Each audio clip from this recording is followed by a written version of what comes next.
Hi, welcome to some Christmas ideas with GourmetQuilter. We're having a whole lot of fun. We've got 20 Christmas ideas that we're going through and we're up to Christmas idea number 11.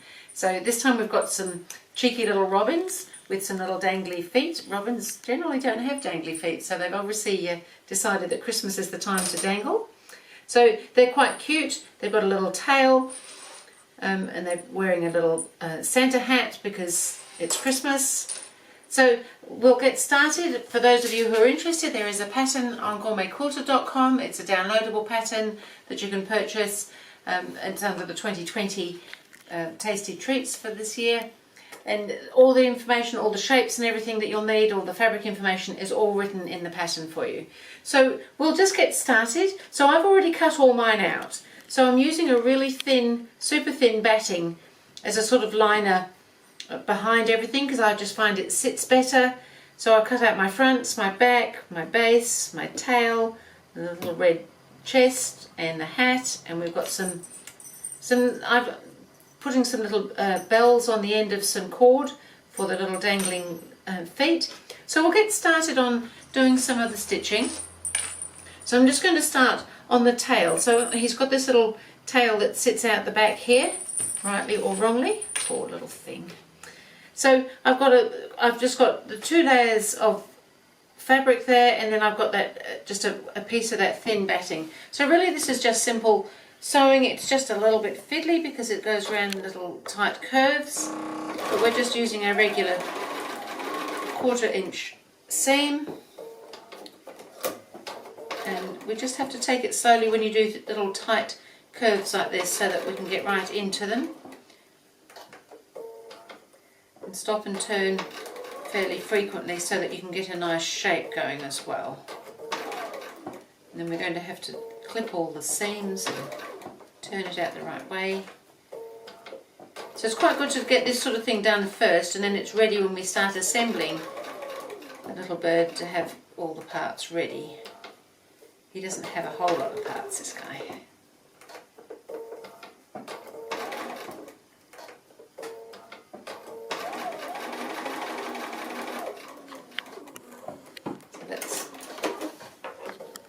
That's all we need to do for the sewing, but we do now need to trim that seam down a little bit because it's all tight curves and things. It'll be easier when we turn it out if we just trim it down to about 1/8 of an inch all the way around.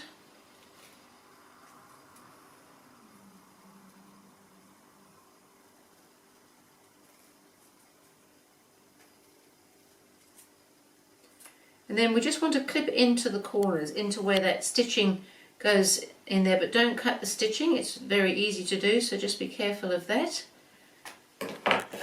And then we just want to turn that out the right way. So I'm going to use my trusty pencil to help me turn that, because again it's quite tight, so something to help you turn it will be quite good. You can just get into it.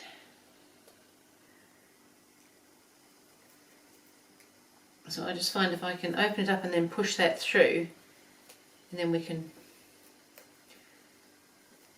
something like this is quite good because you can run it around the seam as well, and that helps push that out and get a nice shape because we've trimmed it all, and because we clipped those little corners it should sit quite well at all the corners. And then we're just going to give this a little press, and then this little robin has already got a tail. It's kind of like building a house roof first, isn't it? We've got the tail first, no bird yet.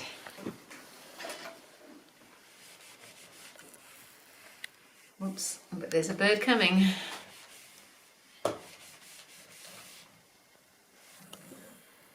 Right, so we'll set that aside now.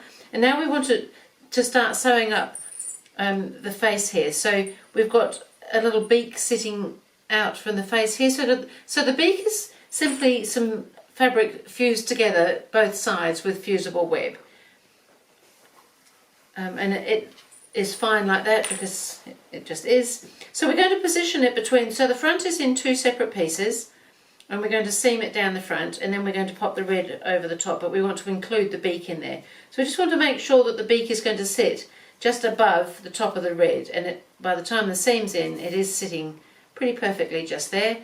So now we're just going to sew that seam, including the beak in the seam. Again, just the 1/4 inch seam, So we'll just go through this pretty much step by step. It's not hard, it's just lots of little things. And then I did find it was easier to press that seam open, although you can't really press it open where the beak is. It's just a little bit inconvenient, the beak, I have to say. But I'm sure that the bird doesn't perhaps feel quite the same way about it. So don't press where the beak is, because you'll end up, poor little fella, with it going all over the place. And that's because we want it flat mostly here, so that we can iron the red on, because we're just going to applique the little red chest on there. It's looking so cute already. And it is easier if the top part of the seam is opened flat for when we join up the rest of it. So now we just want to do a little bit of stitching to hold that red on there. So I'm actually just going to do a regular straight stitch, not going to do anything fancy with that. You could do something different if you wanted to, but I find this works really well. Again, you just have to turn a bit with those curves. It's good if you can leave your needle down when you're doing the turning so that it can pivot, doesn't move around.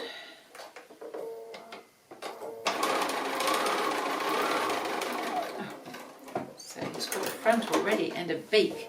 That means he can chatter. So that's looking quite cute already. So now we can start on getting the back ready. So we've already made the tail, so that's really good. So we're going to, so the straight seam goes straight down the back of the bird with the tail in there. So we just want to make sure that the tail is in there, and we just want it to sit up a little bit from this lower edge, because we're going to be taking a seam off here, so just up a touch is really good. And we can put that right sides together. Now the other thing, we do need to leave a little bit of an opening for turning the bird, and then we just hand sew it up later on. So we're going to start at the bottom there, include the tail, and then stop just above the tail, and then leave a little bit of a gap so that we can come up the rest of the way. There's not a lot of space there, so it's not a very big gap that we leave. Just come just past the tail, and you can end off, and then just leave a gap, and then do the top part of the seam.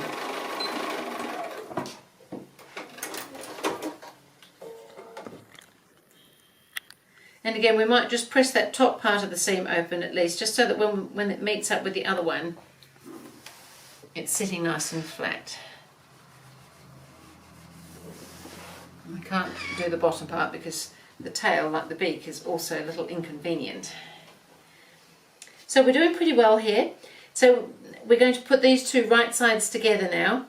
Although one other thing we could do first, probably easier whilst it's in separate pieces, is just do a little holding stitch for these. So what I've done here is I've threaded a little bell onto a cord, and then I've actually just tied a little knot maybe 1/2 inch above the bell, and then another one somewhere along there. This higher knot here is going to be sitting inside, so that's going to be up against my seam allowance there, just to stop it pulling through later on. So I'm just going to do a little holding stitch, so maybe about 1/8 of an inch in from the edge, and just set those, center them somewhere on that red so that they look about where the bird's feet might dangle down, if they ever did dangle down. Poor dangly bird.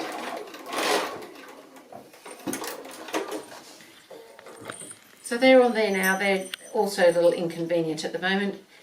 So we're just going to join all this together now. So what we're going to, so the front goes to the back and the curved edges go together. So this seam at the top here matches, so we could put a little pin in there if you wanted to keep that together. And then when we start and stop this side seam on both sides, we want to start 1/4 inch in and finish 1/4 inch before the other end. And that's because when we put the base in, it's much easier if we can open that out. So if you need to, mark that or pop a little pin in at the 1/4 inch point so that we start and stop leaving 1/4 inch at each end. Otherwise we're just going to sew around that seam. So they're quite good little companions, these little birds. They like to sit and chitter-chat to you.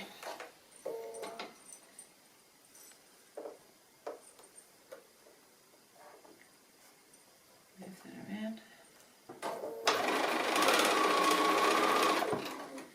And then I'll stop before the end. So if you have a machine like this, it's got little notches where the 1/4 inch is, so that's actually quite helpful.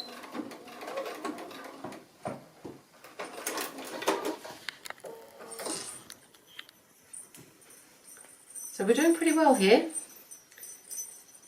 So I'm going to suggest that we just trim that seam just a little bit. Just doesn't have to be right down, but just a little bit, and particularly across this top where the bulk of the meeting of those seams is.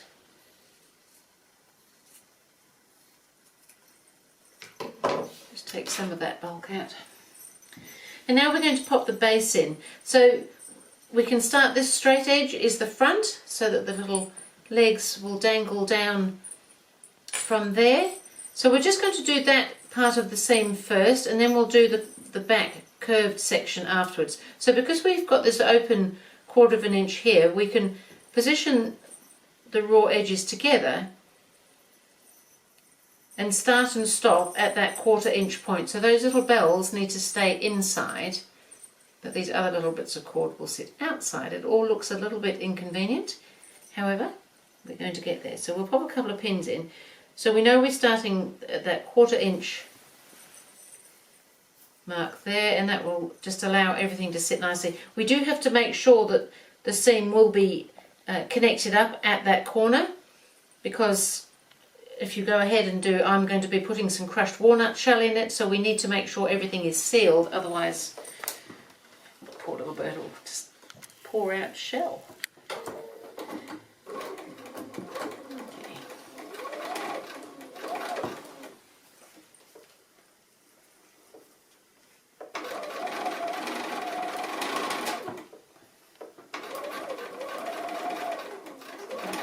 See your previous seam so that you know where to stop.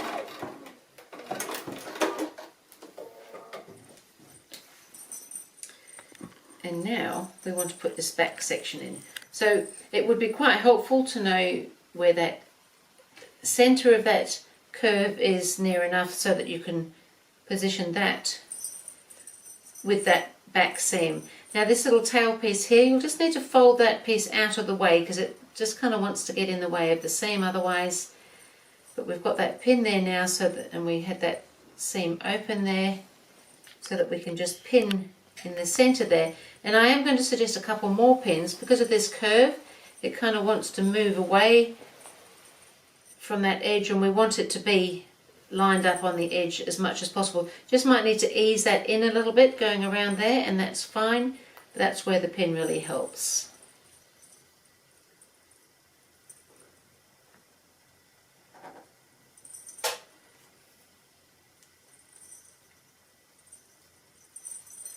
And it's quite likely easier to sew from this side here. So we can start and stop. We know where we've started and stopped before. We can see all that there. That's going to sort of sit open and let that corner sit out like that a bit.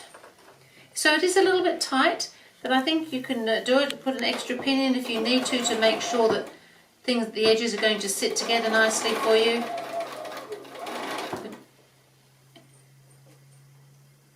And you just have to kind of make sure, keep an eye on it as you go around. Get to that halfway point, you might need to swivel a little bit.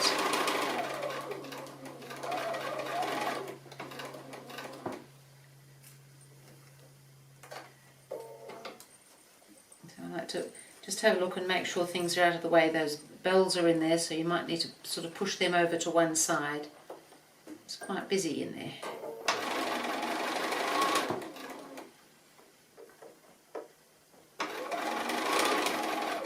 Then you can see where your last seam was here, so we can just stitch right up to that. So those corners we need to make sure are actually sealed so that the filling can't come out afterwards, and they look pretty good. So now we can just maybe just trim that seam just a little bit, just to get some of that bulk out of our way there, and those little corners you can just trim those off as well. Otherwise, he's looking pretty good. Now we've just got to bring him through that little hole there. So I'm going to suggest that we try and get the bells through first, because otherwise they bunch up in the fabric. They're going to bunch up anyway. Let's that other bell on.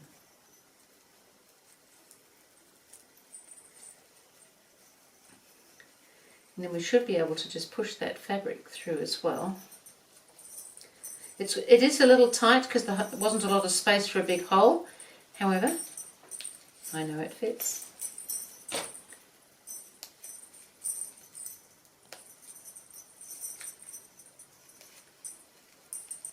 it comes.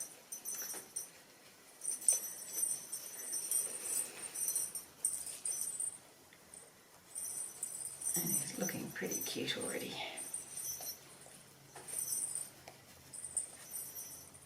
So just run your finger around all the seams, make sure everything's sitting out as well as you can. It's all looking pretty good.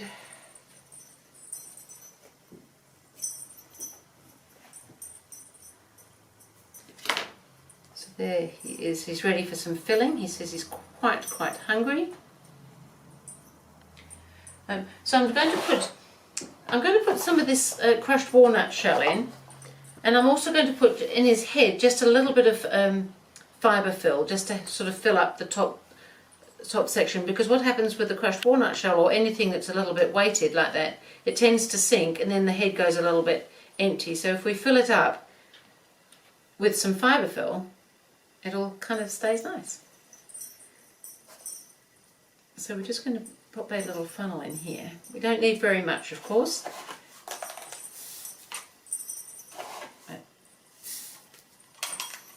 These guys are so cute, they just like to sit around on all sorts of things.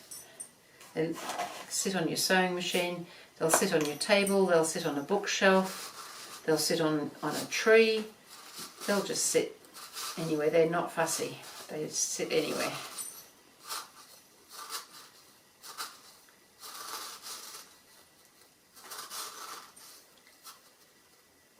So you want to put a reasonable amount in. You can kind of push it down a little bit just to fill it out nicely. Squidge them around a little bit. And sometimes you can put a little bit more in, but I think there's enough of the shell in there. And I'm just going to put, I don't really want very much of this, just a little bit to go up into the top of the head there.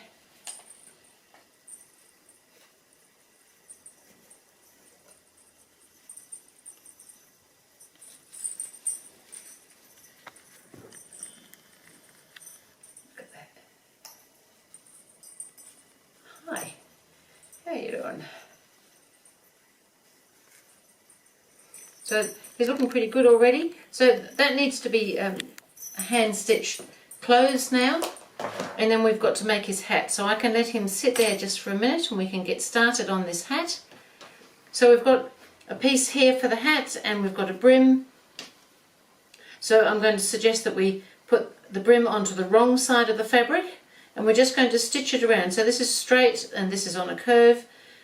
So we just want to more or less find the middle of both, just so that we know that we're not going to run out at one end. We shouldn't, because the brim is too long. We'll trim it off afterwards. Onto the wrong side, because we're just going to flip it up afterwards. So I'm going to put a pin in the middle part there. And then I'm just going to stitch it just with the 1/4 inch seam. It is longer than the actual hat, that's fine. So I'm just going to stitch it all around that curve, just sort of easing that around, because as I said, it's a straight piece going onto a curve.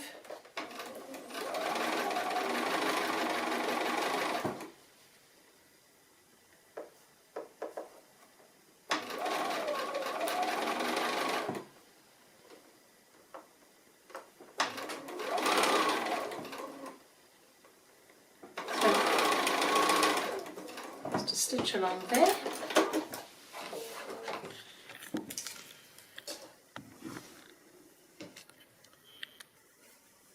And I'm going to trim that seam because we don't want too much bulk sitting in there.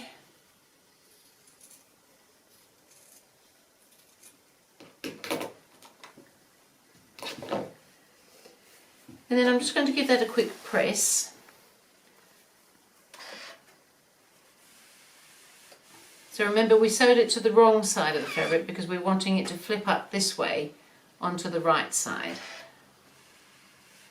So again, it's not going to sit evenly because of the straight and the curve, but we'll just get it as reasonable as we can, particularly around the actual stitch curve, so that that's sitting well. And then we're going to stitch it closed. It's not a very big hat. He's not a very big bird. He's not big-headed, this bird. So I'm going to just put those edges together. You could trim those off now, or I'll trim them off afterwards. So we've got it now inside out, and we're going to stitch this seam up to the point here. So when I'm doing something like this, I like to start in a little bit, maybe 1/4 of an inch in, and then back up, so that I don't have any of those thread ends right at the edge. Back up there, and then continue on with the seam up to here.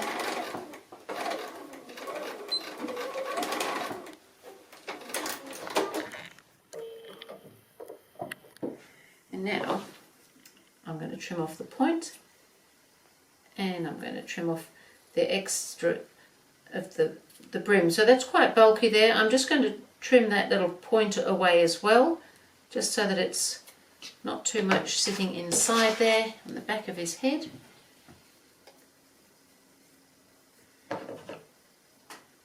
And now we can turn this out the right way.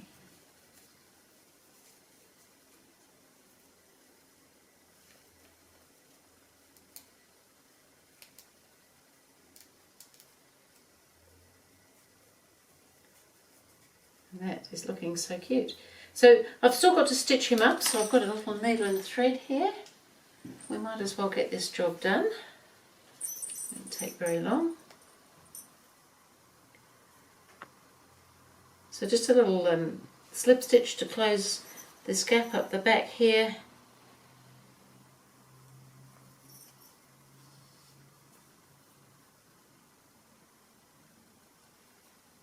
So I might go ahead and do this, and I will show it to you when it's all done, and how to put his eyes on as well.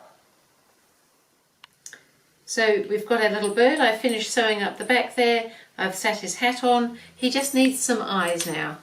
So the easiest way I found to do the eyes is just with a marking pen, and really they're just going to sit just beneath his hat. And he's a very dotty bird, this one, so his eyes actually may not even really show.